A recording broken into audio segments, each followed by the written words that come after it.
టాలీవుడ్లో హీరోకు ఉండే క్రేజ్ గురించి అందరికీ తెలిసిందే. తమ అభిమాన హీరో తెర మీద కనిపిస్తే చాలు చొక్కాలు దించేసుకుంటారు. తెలుగు చలనచిత్ర పరిశ్రమ మాత్రమే కాదు, ఇండియన్ సినిమాలో కూడా హీరోకే ఎక్కువ ప్రాధాన్యత ఉంటుంది. ఆ తర్వాత తెలుగు సినిమాల్లో కమెడియన్స్కు ఎక్కువ ప్రాముఖ్యత ఉంటుంది. యాక్షన్ తర్వాత మన ప్రేక్షకులు ఎక్కువగా ఇష్టపడేది కామెడీనే. తమను నవ్వించిన యాక్టర్ని అస్సలు మర్చిపోరు. కమెడియన్స్కి కూడా అభిమానులు ఉంటారు అని మనం ప్రత్యేకంగా చెప్పుకోవాల్సిన అవసరం లేదు. నిజానికి హీరో రేంజ్ అభిమాన సంఘాలను కూడా మనం ఇప్పటికే చూస్తున్నాం. ఇప్పుడు అలాంటి ఒక క్రేజ్ మన సత్యాకు వచ్చేసింది. నిజానికి ఇప్పుడు కాదు, ఆ క్రేజు గుర్తింపు వచ్చి చాలానే రోజులు అవుతోంది. కానీ ఆ స్థాయి అవకాశాలే ఇంకా రావట్లేదు. అదేంటి, ఇన్ని సినిమాలు చేస్తుంటే అలా అంటావు అని కోప్పడకండి. కాస్త క్లియర్గా మాట్లాడుకుందాం.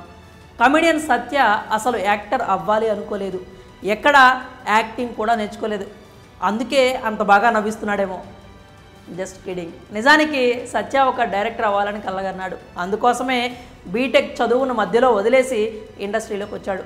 అప్పటికి అతనికి డైరెక్టర్ కావాలనే కల తప్ప మరొకట్లేదు. 90s kids favourite comedy serial అమృతానికి సత్య అసిస్టెంట్ డైరెక్టర్గా వర్క్ కూడా చేశాడు. అలాగే ఆ సీరియల్లో అన్హ్యాపీ డేస్ అనేటువంటి ఒక ఎపిసోడ్లో యాక్టింగ్ కూడా చేశాడు. ఆ తర్వాత మళ్ళీ యాక్టర్గా ఎక్కడా కనిపించలేదు. ఎందుకంటే యాక్టర్ కావాలి అనేది మనోడి గోల్ కానే కాదు.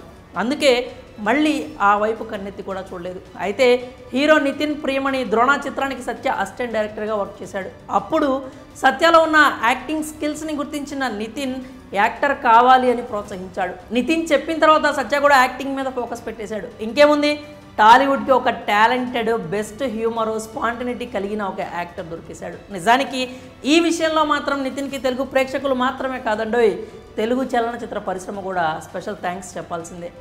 ఇంకేముంది, ఆ తర్వాత అంది వచ్చిన ప్రతి అవకాశాన్ని తనలో ఉన్న యాక్టింగ్ స్కిల్స్ని మెరుగుపరుచుకోవడానికి సత్య వాడుకుంటూ వచ్చాడు. సత్య జబర్దస్త్లో కూడా ప్రేక్షకులను కడుపుబ్బా నవ్వించాడు. అలా అతను ఏం చేసినా కూడా ఆడియన్స్ పడి పడి నవ్వుకోవడం ఆనవాయితీగా మారిపోయింది.